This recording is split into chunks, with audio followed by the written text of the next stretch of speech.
Ahora, mis hermanos, vamos a dejar en este lugar a nuestro hermano Diego Quesada.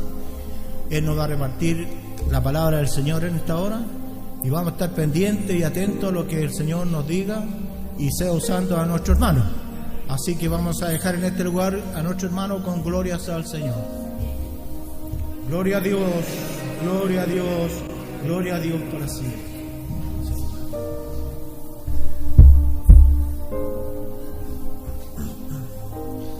Que el Señor Jesucristo los bendiga, hermanos. Contento de poder estar en la casa del Señor. Me he gozado en el culto, hermano. Creo fielmente que el Señor se encuentra en medio nuestro. Hay algo lindo en el culto, no es porque esté en la alabanza, sino de que posiblemente hemos venido con una disposición muy distinta a la acostumbrada, ¿cierto? Que el Señor nos bendiga por eso. Estoy contento, hermano, porque he tenido vida, he tenido salud, he podido tener trabajo. En momentos tan complicados hay mucha gente que está sin trabajo y Dios me ha sostenido a través del trabajo. Eso nos ha traído bendición a mi familia. Y bueno, lo único que puedo decir es que Dios se encarga de todas las cosas cuando uno realmente se deja atender por Dios, cuando uno deposita la confianza en Dios. Tuvimos momentos muy complicados el año pasado, pero ya venimos saliendo adelante y hemos visto nosotros la mano del Señor a nuestro favor. Amén. Voy a invitar, hermanos, a abrir su Biblia en el libro de Apocalipsis, capítulo 2.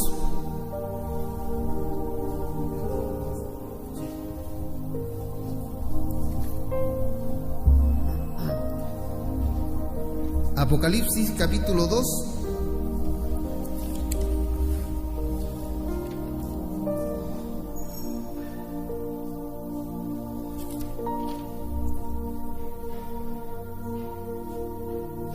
A medida que lo vamos encontrando, nos vamos poniendo de pie.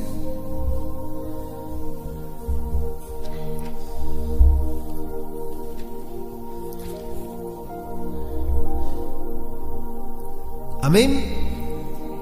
Amén. Entonces, habiéndola encontrado, le damos lectura a la poderosa palabra del Señor, en el nombre de nuestro Dios, el Padre, Hijo y Espíritu Santo.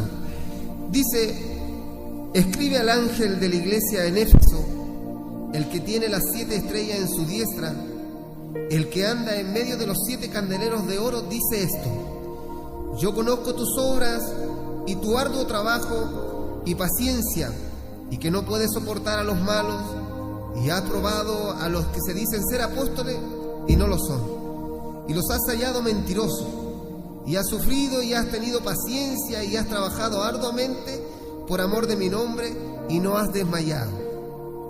Pero tengo contra ti que has dejado tu primer amor. Recuerda, por tanto, de dónde has caído y arrepiéntete y haz las primeras obras, pues si no, vendré pronto a ti y quitaré tu candelero de su lugar si no te hubieres arrepentido. Pero tienes esto, que aborrece las obras de los nicolaitas, las cuales yo también aborrezco. El que tiene oído, oiga lo que el Espíritu dice a las iglesias.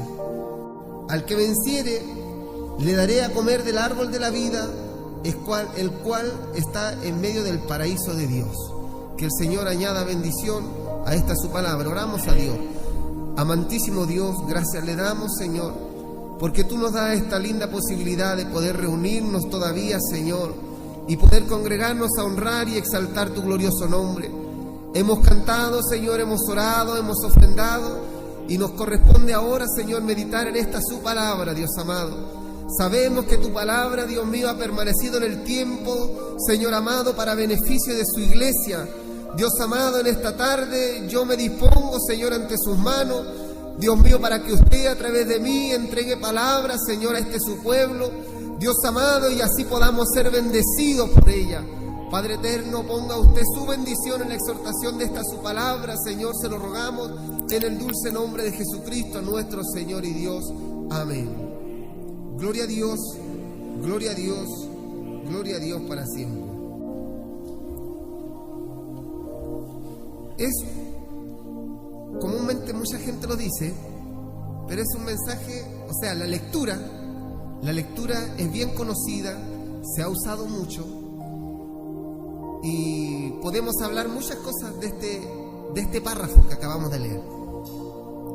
Pero si nosotros comenzamos a analizar un poco la palabra del Señor, yo pensaba al principio, antes de venir al culto, yo venía dando vuelta con esto y decía yo, me parece que en alguna oportunidad yo también lo prediqué, y venía preocupado porque uno siempre espera el mensaje del Señor, que es lo que realmente necesita mi vida y nuestra vida en general. ¿Qué necesita la obra del Señor? ¿Qué necesita la iglesia? Pero cuando llegué al culto, me senté y comenzamos a cantar, y mis hermanos del coro comenzaron a cantar, sentíamos a Dios. Yo podía sentir al Señor cuando cantábamos cánticos tradicionales, como ese cántico tan lindo que decía, oh Señor, quiero que ardas en mi ser. Un cántico muy lindo. Yo pensaba y decía, ¿qué habrá estado pensando el escritor cuando estaba creando o componiendo ese cántico? Y dentro de la meditación podía gozarme en el Señor. Y no hay nada más lindo que nos causa a nosotros fortaleza que es tener el gozo del Señor en nuestras vidas. Y pensaba yo y mi hermano, a medida que iba avanzando en el culto y hacía su coordinación, yo venía confirmando lo que el Señor me venía haciendo sentir a mí desde ya más o menos 2 o 3 días. Y eso es lo que vamos a compartir, y esperamos en el Señor que el Señor nos bendiga a través de su palabra, nos haga provocar algo tremendo, algo lindo en nuestro corazón, porque necesitamos nosotros su palabra constantemente. Y no solamente porque esté en medio nuestro, siempre lo digo, porque ella a nosotros nos santifica. Y eso es lo importante. El único requisito prácticamente para el cristiano para poder entrar al reino de los cielos es que sea santo. Y su palabra es la que nos santifica. Si podemos hablar nosotros de la iglesia de Éfeso, la iglesia de Éfeso, para poder hablar un poquito de ella, era una iglesia más o menos que en el primer siglo había más o menos como 500.000 de habitantes, se calcula, de que habían en esa región. Después fue creciendo y se hizo más grande, hasta que llega el apóstol Pablo a predicar el santo evangelio del Señor Jesucristo, al Cristo resucitado, al Cristo que había sido crucificado, pero había resucitado de entre los muertos. Hermanos, llega a un lugar sumamente idólatra, llega a un lugar donde la cultura griega había tomado posesión de ese lugar, y había un templo, dentro de tantos templos que había un templo dedicado a la diosa Diana, ahí en Éfeso. Ahí nosotros podemos ver de que era un sector sumamente idólatra, y es evangelizado y se abren misiones a través del apóstol Pablo, y se funda la famosa iglesia de Éfeso. Después de eso, como el apóstol Pablo era misionero y comenzaba a predicar por muchos lados, deja en ese lugar a 2 personas muy importantes que habla la Escritura, que se llama Priscila y Aquila, lo dice el libro de los Hechos, y tomaron el lugar ahí en Éfeso, y creció más la iglesia. Y crecía la iglesia y comenzaban algunos a ser convertidos al Señor. Luego Priscila y Aquila se van de nuevo, y por órdenes ministeriales del apóstol Pablo deja a su hijo Timoteo como obispo y pastor de ese lugar. La iglesia de Éfeso no era solamente la iglesia, sino que desde ahí se escribieron algunas cartas del apóstol Pablo que mandaba a otros lados. Y así sucesivamente, muchos en un lugar tan idólatra, tan complicado para poder evangelizar, crece esta iglesia en medio de una circunstancia peligrosa, en medio de la persecución que habían establecido el imperio en contra de los cristianos. Más encima, siendo idólatra, a cualquier cristiano, un evangelista, un pastor, un misionero, le costaría poder establecer un lugar de adoración a Dios en lugares como aquellos, ¿cierto? Pero Jesucristo había prometido que el evangelio del Señor iba a ser predicado hasta lo último de la tierra. Mire, yo no lo voy a decir como dijo mi hermano Humberto el otro día, se me están quedando dormidos. Si usted está de acuerdo, usted me dice amén. Si usted no lo acepta, yo voy a entender y se lo explico de otra forma, porque es importante que le diga lo que le tengo que decir. Y ocurre, mi hermano, de que esta iglesia creció y se hizo poderosa también. La iglesia cristiana, en cualquier lugar que se funde, siempre Dios la dota de dones y talentos y la hace tremendamente poderosa. Siempre en sus inicios. ¿Por qué? Porque cuando se establece un lugar de luz, una casa de oración en un lugar, la luz de Cristo impacta a la comunidad, a la sociedad, y muchos vienen al conocimiento de esta verdad. Siempre ocurre. Y en base a eso, creció esta iglesia y empieza a ocurrir el tiempo. Dice la palabra del Señor también que el mismo escritor de Juan, escribiendo el Apocalipsis, las cartas que salieron de allá de Patmos llegaban ahí a Éfeso, y de Éfeso se esparcían las cartas y se le entregaban a Sardis, a Tiatira, a la Odisea y así. Y hay una cosa muy importante que dice la Escritura en lo que acabamos de leer. Esta es una carta redactada directamente por nuestro Santo Señor y Salvador Jesucristo. No es un pensamiento de un apóstol, no es la idea que se le ocurrió a alguien, sino que Juan, estando en la isla de Patmos, en el día del Señor, recibió estas cartas y las escribieron y las enviaron según el ángel de cada iglesia. No era que en la iglesia había un ángel, sino que el ángel de aquella iglesia era el pastor, era el ministro. En este caso, por ejemplo, a mi pastor no le gusta, pero en este caso él vendría siendo el ángel del templo de esta iglesia. Así se refería en ese concepto. Entonces, mis hermanos, y el Señor empieza a halagar en esta carta a esta iglesia, y es muy lindo, porque comienza a decirle: yo conozco tus obras, le dice el Señor, y tu arduo trabajo y paciencia, y que no puedes soportar a los malos, y has probado a los que se dicen ser apóstoles y no lo son, y lo has hallado mentiroso.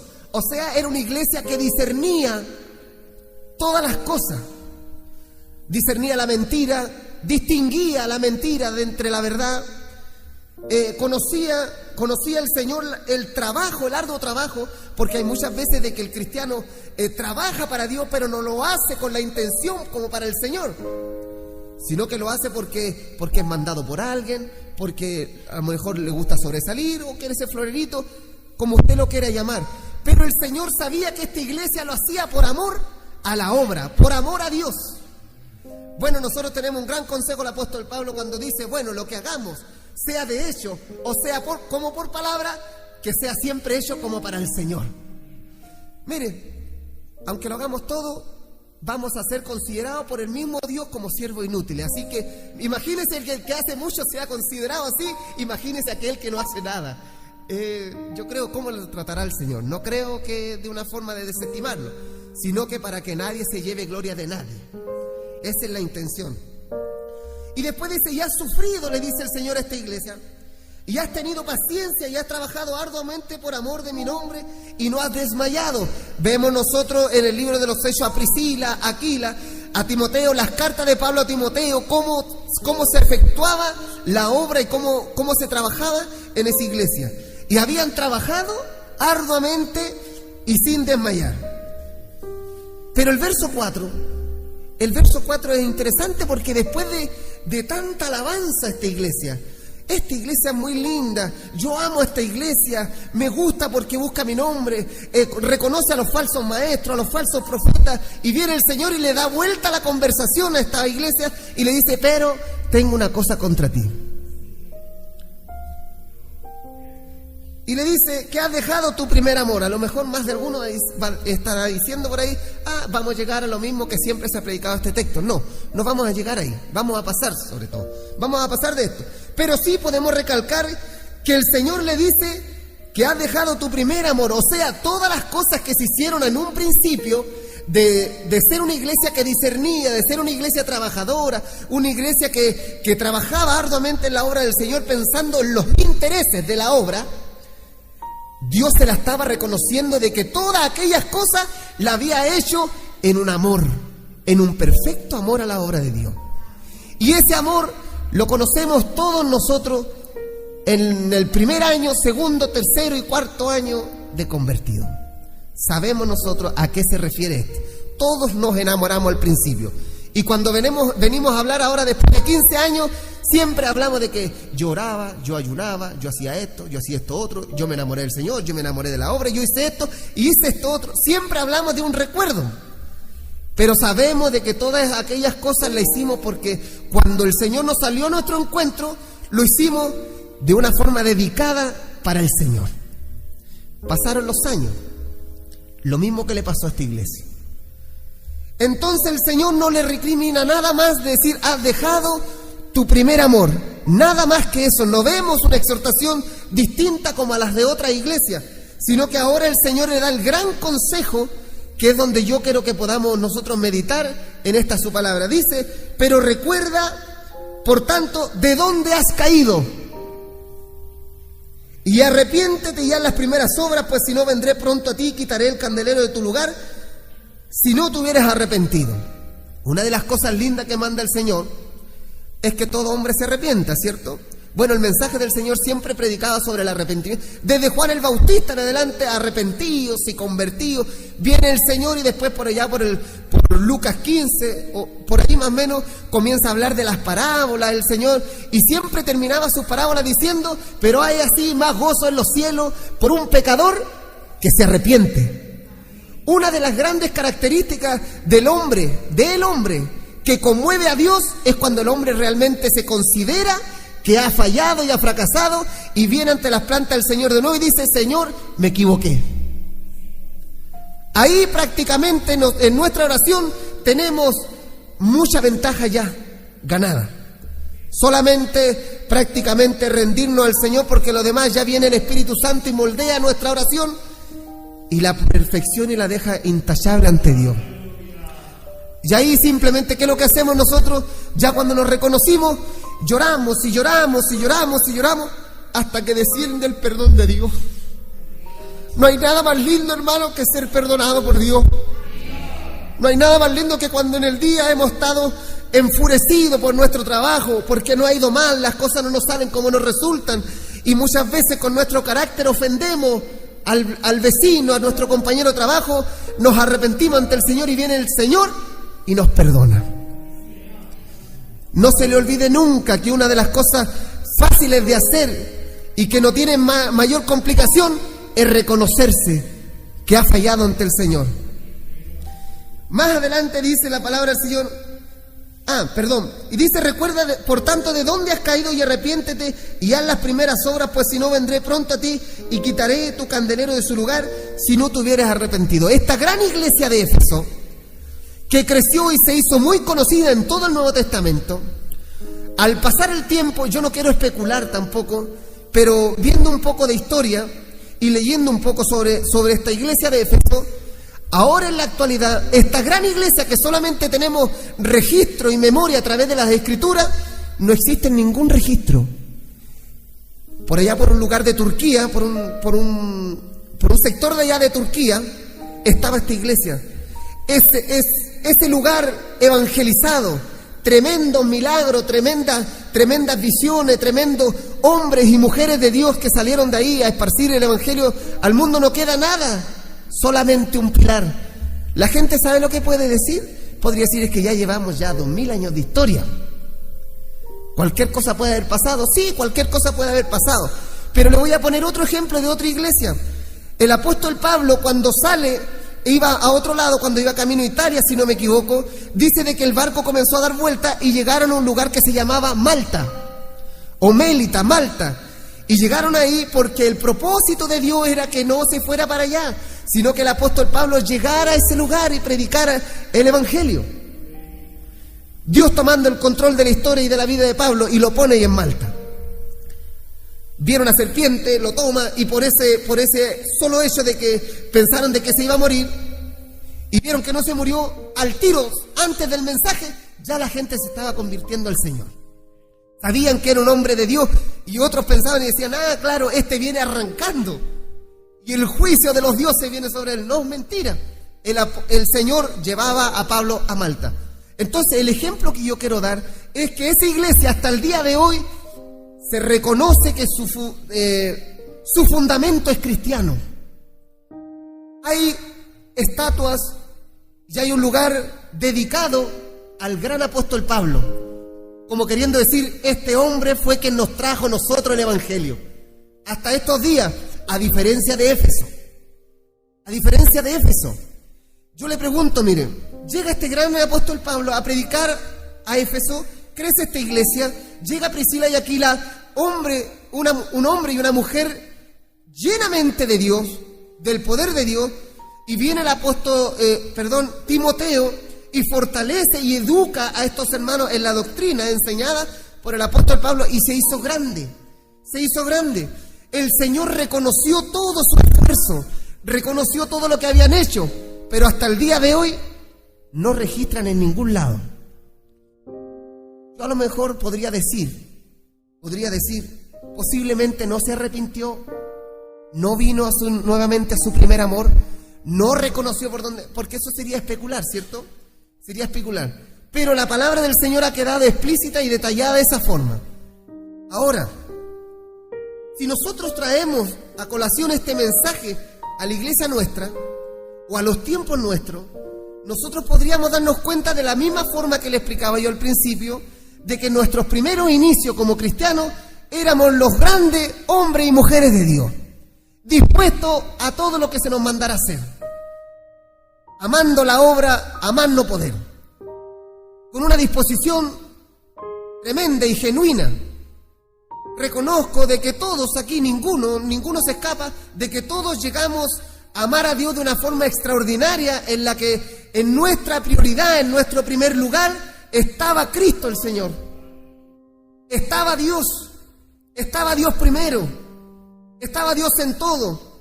Yo era jovencito, me había recién convertido, no sabía ningún oficio de trabajar, y me invitaron a recoger en un terreno, hay un rastrojo de papas, vamos a buscar papas, se pueden vender las papas. Yo en ese tiempo ya pensando en llevarla a la clase de Dorcas para que hicieran papas fritas y pudieran venderlo para reunir fondos. Iba a ir a eso. Yo me acuerdo cuando las hermanas Dorcas iban a convenciones y yo le decía, ¿me puede llevar? Estaba enamorado del Señor. Quería estar en todo y yo le decía, ¿me puede llevar? ¿Y usted qué va a ir a hacer allá? Los temas no son para eso. Lléveme, por favor. Yo pago mi pasaje, yo pago mi estadía. Por último, lléveme para cargarle los bolsos a la hermana, ayudar a manejar. Algo puedo hacer. Quería estar en los medios de gracia, quería estar participando. No salían los hermanos a predicar, no sabía Biblia, no sabía nada. Quería contarle a todo el mundo de que yo estaba enamorado de Dios. Así me pasó a mí, así le pasó a todos ustedes. Yo estoy seguro de eso. Estoy seguro de eso, que a todos nos ha pasado de la misma forma. Pero pasó el tiempo. Y ahora nos toca posiblemente a través de la Escritura en que seamos reconocidos por Dios.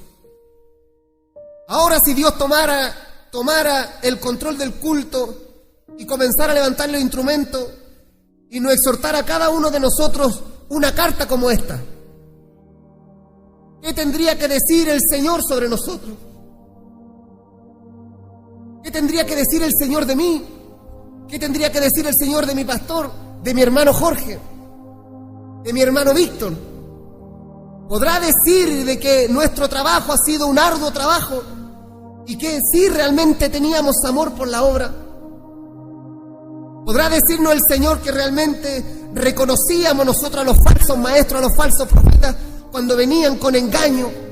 ¿Podrá decirnos el Señor? Posiblemente sí, porque estábamos enamorados de Dios y todo lo hacíamos pensando en que nos fuera bien entre todos. Nos enamorábamos de la presencia de Dios, de la manifestación de Dios. Muchas veces yo comienzo a hacer un ejercicio porque esto nos pasa y traemos a la memoria nuestros inicios y nos damos cuenta que realmente no somos los mismos. Y pasan los tiempos y los años, o nos quedamos de la misma forma o realmente debemos reaccionar. Pero el consejo de Dios a esta iglesia, a la iglesia de Éfeso, a la iglesia de Guayana, a nosotros mismos que somos parte de este cuerpo, nos dice el Señor: pero recuerda por tanto de dónde has caído y arrepiéntete. Yo podría decir algunas cosas porque yo analizo mucho el culto, siempre lo he dicho, y no es que yo sea fijón, colador de algo, no. que no se piense de esa forma. Yo analizo el culto y conforme a lo que está ocurriendo en el culto, mi clamor empieza a salir y clamo conforme a lo que está ocurriendo en el culto. Cuando hay un poco de turbación en el culto, mi clamor al tiro rápidamente: Señor, saca la turbación, Señor, glorifícate, saca esto. Y el Señor comienza. Muchos claman de esa misma forma durante el culto. Estamos pendientes a la expectativa de lo que el Señor puede hacer antes o después de su palabra y qué nos va a entregar en su palabra. Y asimismo, yo pensaba y decía, la pandemia a nosotros nos ha hecho mal. Sí, nos ha hecho mal. Y nos ha puesto bastante cómodos también. Nosotros orábamos, hacíamos cadena de oración. Y yo recuerdo cuando orábamos, yo vine varias veces a hacer guardia la primera, la mañana. No me acuerdo si vine a hacer en la tarde, pero siempre me comprometía para poder participar de la oración. Y el Señor nos respaldaba y nos contestaba. Hacíamos hacíamos ayuno. Yo estoy hablando de lo que nosotros posiblemente hemos fallado como grupo, como congregación, como iglesia. Y un montón de cosas más. Ahora a nosotros nada nos impide predicar en la calle. Podríamos volver a retomarlo, pero eso se debe analizar, se debe pensar. Pero si nosotros vamos al mensaje de Dios, nosotros debemos hoy mismo, desde hoy, comenzar a analizar y reaccionar. ¿Cuál fue nuestra caída, nuestro fracaso? Yo conozco el mío, usted conoce el suyo, pero nosotros no podemos quedarnos sentados a esperar que el avivamiento llegue a nuestra iglesia si nosotros no tenemos una disposición de mejorar, de cambiar. ¿Para qué nosotros querríamos avivamiento? ¿Para qué nos puede servir a nosotros un avivamiento? ¿Estaremos nosotros aptos como para tomar el avivamiento así, de esta forma, y saber utilizarlo? Un avivamiento impacta a la comunidad. Un avivamiento impacta a la familia de los hermanos. Las familias de cada cual comienzan a entender y a darse cuenta de que hay algo distinto en ellos. Sin que abran su boca, los familiares comienzan a convertirse. ¿Por qué nosotros tendríamos que vivir en base al recuerdo de lo que ocurrió en la década de los 70? Es que en ese gran avivamiento que hubo, no, mi hermano, si estamos en el 2021. Estamos en el 2021. Un día más de vida es un día menos. Un día más es un día menos que se nos acorta a nosotros desde la venida del Señor. Nosotros debemos vivir el día como el último. Nosotros debemos analizar hoy día, mi hermano. Analizar hoy día dónde está nuestro fracaso que todavía nos mantiene de la misma forma. ¿Dónde está el fracaso? Me acuerdo una vez unos jovencitos que invitamos a la casa y yo me acosté y pensaba. No había pensado en eso, le decía yo a mi señora. Me decía una hermana, quiero mucho, me decía, yo me acuerdo una vez cuando te tomó el Señor a ti. Y yo comencé a pensar, no hay cosa más linda que sentir a Dios en la vida. Yo todos los días vivo agradecido por el rescate que hizo el Señor. Todos los días vivo agradecido. Cuando llega gente a conversar conmigo y se abre esa ventana de poder predicar el mensaje, lo primero que cuento es mi testimonio y cómo Dios me rescató. Desde eso ya la misma gente viene después a preguntar ciertas cosas que son netamente del Evangelio y uno comienza a predicar. Y yo me gozo por eso. Pero esas corrientes de agua viva que ha prometido Dios para todos aquellos que invocan el nombre de Dios, eso no es algo que ocurre solamente en el bautismo. No es algo que ocurre solamente un día especial, como un día de convención. Hoy mismo puede caer el poder de Dios. Si realmente nosotros estamos aptos para recibir su santa presencia. Yo puedo reconocer a través de la Escritura, y yo se lo puedo decir así porque el ser predicador en esta tarde me da autoridad para decir ciertas cosas, con tal de que pueda traer bendición a la iglesia. Puedo reconocer que nosotros somos una iglesia que conoce la Escritura, una iglesia que sabe dirigir un culto, una liturgia de adoración a Dios. Pero hay cosas que son más importantes que eso. Y ahí es donde podemos retroceder nosotros al verso 4 cuando le dice, pero Tengo contra ti que has dejado tu primer amor. Y no es algo que sea de una forma cronológica, que vaya avanzando 1, 2, 3, 4 y le pongamos número a esto. No, sino que está hablando el Señor Jesucristo a través de esta carta, diciéndole a la iglesia: has dejado lo primordial, lo que te hacía bien, lo que te daba vida, lo que te saciaba, lo que te daba paz cuando estabas triste, lo que te daba alegría cuando te sentías mal. ¿Cómo nos vamos a olvidar hoy día de eso? No podemos olvidarnos. Siento, hermano, la presencia de Dios ahora. No podemos nosotros dejar pasar eso. Y Dios lo único que ha hecho es hacernos bien. Si Él no hubiera aparecido en nuestra vida, por ejemplo, hermano Víctor, si Dios no hubiera venido a nuestra vida, ahí estaríamos todavía, despreciados por la sociedad. Pero apareció el Señor y se acordó de nosotros. Nos mostró su amor, nos perdonó, nos lavó, nos cambió nuestra forma de vestir, nuestra forma de hablar. Pero pasaron los tiempos y uno se olvida de Dios, porque hay otras cosas que están primero. Antes de la adoración a Dios está la excelencia musical, preocupado de que salga bien, que no nos vayamos a equivocar, y dejamos de lado la verdadera adoración de Dios, porque cuando el corazón llora, solo se abre la boca y comienza a adorar a Dios. Hay veces que no se pueden ni sostener los instrumentos, porque viene el poder de Dios y muchas veces nos hace saltar, nos hace tiritar nuestro cuerpo. Porque Dios, dentro de su propio orden, a nosotros nos desordena, pero nosotros dele con que Dios es ordenado. Muchas veces Dios nos saca de nuestras casillas. Y para nosotros puede ser desordenado, pero para Dios está en su propio orden. Nos sentimos incómodos cuando no andamos de eterno en la casa del Señor. Hay un sinfín de cosas que están antes de Dios. Entonces es necesario poner a Dios donde le corresponde, ponerlo en la prioridad, en el lugar que le corresponde. Si nosotros logramos entender esto y traerlo nuevamente y decir: Señor, sí, este es el lugar que a ti te corresponde, nosotros vamos a ver el Evangelio de otra forma. Vamos a ver los cultos de otra forma. Vamos a ver respuesta de Dios de otra forma. Usted, mire, muchas veces se ocupa de este término porque tratamos de suavizar nuestra misma manera de vivir como cristianos. No estoy en contra del dicho ni del término que se usa, pero vamos ante la planta del Señor.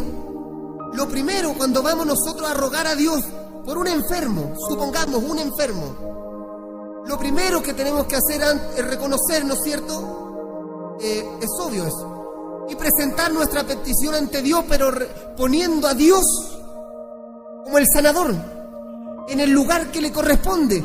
¿Nosotros a quién vamos a clamarle? A un Dios que sana. A un Dios que sana. Y no me voy a parar de esa oración, porque yo le estoy clamando a aquel Dios que sana. Aquel Dios que sana. Pero nosotros no vemos la respuesta ni en el primer día ni en el segundo día. Pasan 4, 5 meses, un año, y nos consolamos nosotros mismos. No estamos ni autorizados a eso. Y nos consolamos y decimos: no importa, no vemos nada, pero Dios todavía sigue trabajando. Si hubiera trabajado, hubiera sanado. Si no quiere sanar, lo avisa, porque no hay nada que deje pasar por alto sin que se lo avise a sus siervos los profetas. Usará un instrumento, usará la palabra del Señor, usará una visión, usará cualquier cosa y dará a entender al necesitado sí o no lo sana. Porque Dios no anda con rodeos, Él es Dios. O cuando uno le clama, Él no escuchará. No me acuerdo en qué, hace mucho tiempo lo leí. Y leí un párrafo que decía de que Dios detendría el sol al mediodía si Él en alguna oportunidad cerrara su oído al pecador o a aquel que le clama. Hasta el día de hoy no hemos visto eso, sino que Él ha dado esperanza que continuamente nosotros podemos venir ante Él, ante el trono de la gracia, y confiadamente, sin ningún temor, sin ninguna preocupación. Él tiene las puertas abiertas para que nosotros vayamos delante de Él cuando queramos. Pero como no es nuestra prioridad, entonces nosotros buscamos otra solución, buscamos otro argumento y buscamos otras cosas. Yo podría decir, yo sé de dónde he caído y debo volver a eso, a donde yo me caí. Ver por qué me caí y analizar qué fue lo que me hizo caer.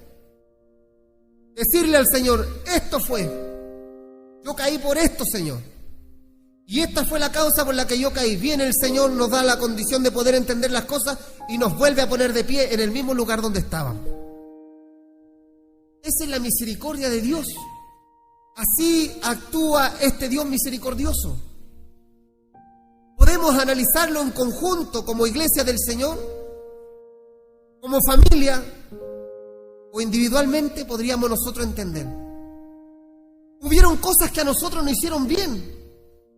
Voy a poner un ejemplo no solamente de nosotros, para ya ir terminando. Yo siempre he pensado y traigo a memoria los recuerdos cuando yo era niño, siempre se lo digo, a lo mejor vengo a ser majadero, pero cuando yo era niño veía las cosas posiblemente como niños, de una forma más sana, más distinta. Crecí y veo las cosas de otra forma. O simplemente la iglesia del Señor a través del tiempo ha cambiado.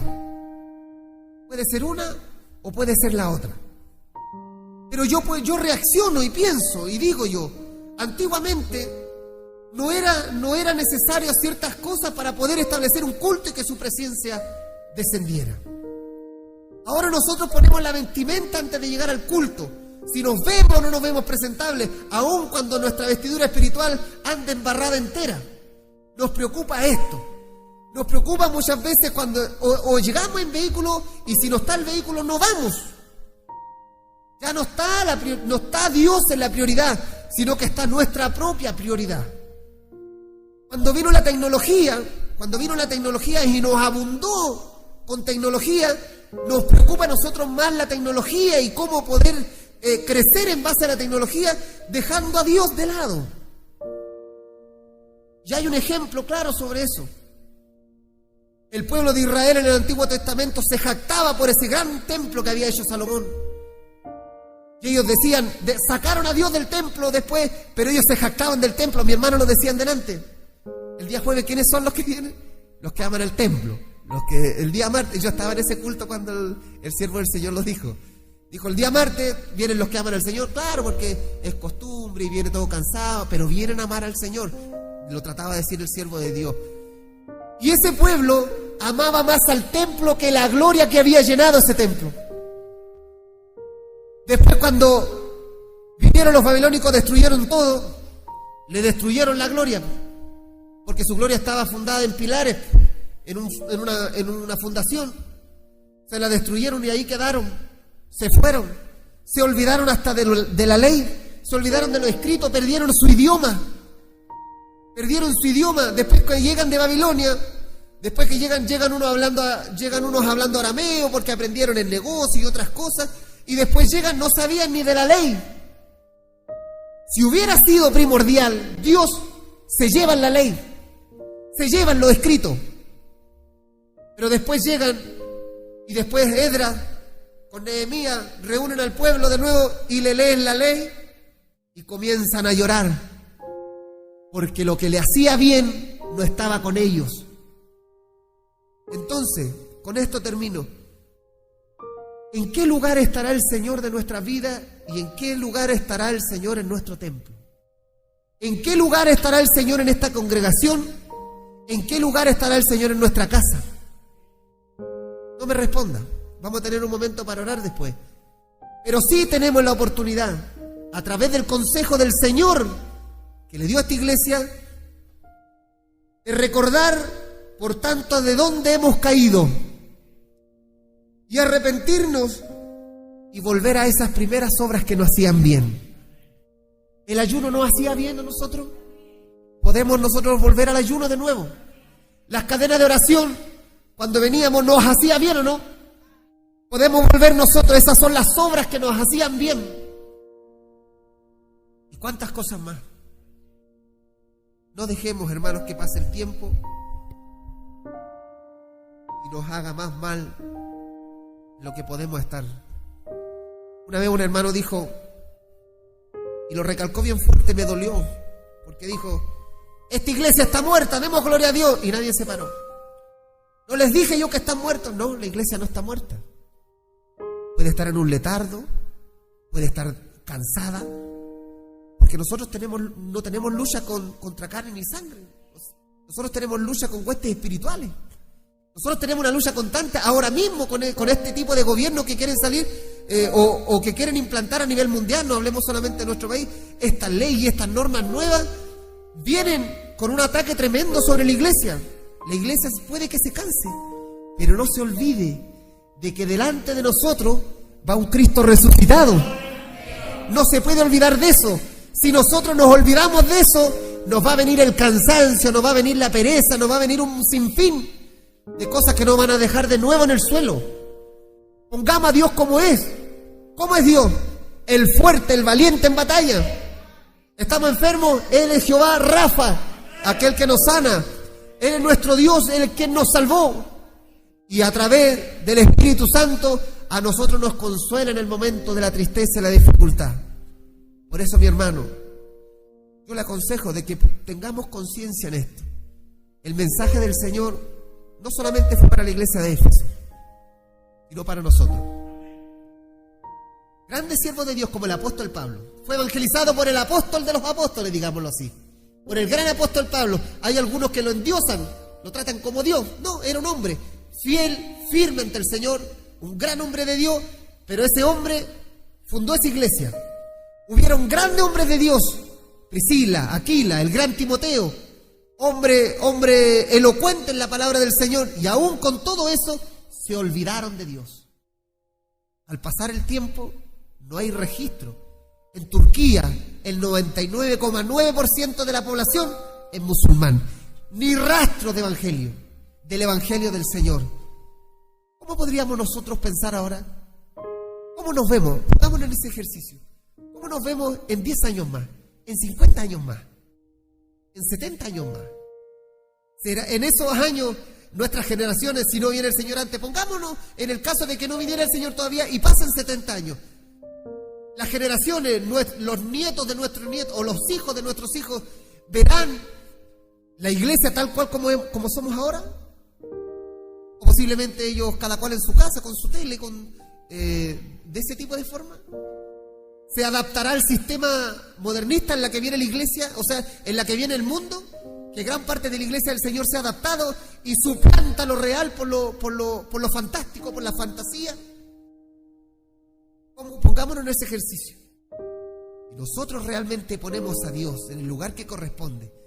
Y yo le transmito a mi hija de que lo primordial en su vida debe estar el Señor, y su hija a su hijo, y así sucesivamente. Esta cadena no se corta. No se corta. La palabra del Señor creció de esa forma, a través de papeles por debajo, pasando, y la tenemos entre nosotros y nos edifica y nos santifica. Es por eso, mi hermano, que es importante saber y reconocer dónde nos caímos. Y reconocer. Y hay una cosa muy segura, que aquel que viene a Jesucristo, Él no lo echa fuera. Él está atento, porque aquel que golpea se le hará, el que busca halla, el que pide recibe. Y tenemos un Dios misericordioso. Santiago dice que el Dios de los cielos es un Dios misericordioso y compasivo. Y si se compadece, hermano, de los inconversos muchas veces, ¿cuánto más de los hijos de Dios? Entonces tenemos todo el derecho de venir a las plantas del Señor. Amén. Vamos a pasar a orar para dar gracias a Dios por su palabra, hermano. Y esperamos solamente en la misericordia del Señor. Y que nuestro carácter y nuestra mentalidad nos ayude a nosotros a reaccionar en esta hora. Amén.